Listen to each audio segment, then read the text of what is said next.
Good morning, everybody, and thank you to ESU for inviting me to share some of my thoughts about how education can empower our young generations.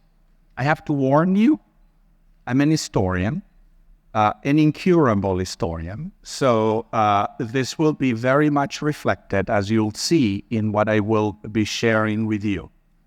The examples I use, my background, is basically the United States. I'm here to share with you my considerations about how higher education can empower our young generation. I will say something that it's maybe a little bit unconventional, and I will try to also make it provoking, because this, I think, can be the spirit of this meeting today. So, I've attended many times the speeches of university presidents and provosts, graduation ceremonies, etc. I have to say, I've always been quite underwhelmed at the end of what I heard. It's always the same stuff. Well, now we have changed your life. Now you all have the tools for success. You will all be leaders of our future generations. That is all good and well, but if they try to be inspiring, I don't think they succeed. I feel that by saying these things, our university leaders talk to the stomach of our students. They don't talk to the minds of our students, and for sure, they don't talk to the soul of ours. Furthermore, I'd also feel that they don't do a good service to that same education they are morally responsible for. Because at the end of the day, what does a student get out of it? Education is a commodity. It's a merchandise on the market. Second, education creates a relationship of return on investment. My colleague mentioned that as well. I think that impoverishes dramatically the real value of education. And then, last but not least, we praise the fact that our education is vocational. I'm sorry, but vocational is not what we think it is. We train people for the market. But the word comes from Latin vocatio, and vocatio means calling to something higher. So education is supposed to elevate the individual, not to professionalize that individual for the market. So the values that we are sharing with our students are, in essence, individualistic, materialistic values. Sorry, and I'm not pessimistic, or I would not be here to speak about this. We sell the useful.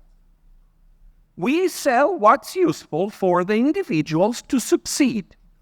And often there is a subconscious implication that succeeding implies prevailing over others. It's not about the sharing. It's about what is in it for me.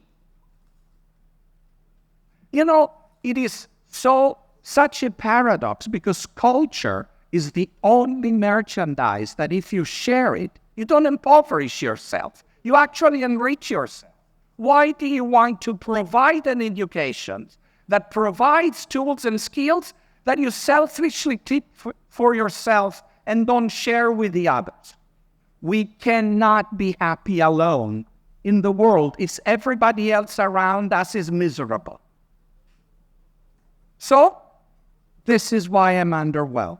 Do I have a solution? I'm sorry, I'm bringing something a little unusual. I'm an historian, I told you. And whenever I think of innovation, as an historian, I can't help but looking behind my back. How do we learn from the past? What is the lesson from the past? Because let's be honest, Our idea of progress after the age of positivism is only marching forward without even knowing where we are going. How can we know where we go if we don't know where we come from? This is really the blindness of us not giving up the willingness to control our future. We walk into it and we let it drive us instead of the reverse. So, my medicine for this, forgive me, is the useless. If the useful doesn't work, let's try with the useless. And what is useless in the common knowledge of everybody? What is that, when I told my parents that were spending up to their last penny to send me to school, that I was studying history, my mother cried. We are wasting all of our life for what? You study history. Well, the useless can be history. The useless can be poetry. The useless can be philosophy, can be music, can be art. Why not have an investment banker in Wall Street who also abide by ethics? The consequences of not abiding by ethics were paid by millions of people. I look at the deed. What about a medical doctor who abides by empathy that you learn from epic poems? What about an engineer who learns from the history that innovation can go two ways, can help us or can kill us? So it's not innovation. It's the use that we make of it. It's a rational human decision. It's not innovation per se. And I'm not saying that all of a sudden we should close down all of our departments of sciences. I am just hoping that one day we'll understand that we can infuse the useless into the useful. Just a little bit. It wouldn't hurt.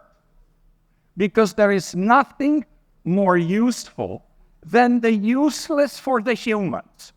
This is what we are talking about. And if there are three goals for education, historically, the past has proven that the useless has helped us with all three of them.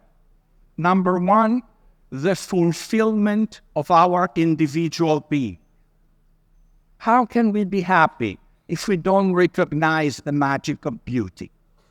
How can we be happy if we don't understand the magic of the sound of music?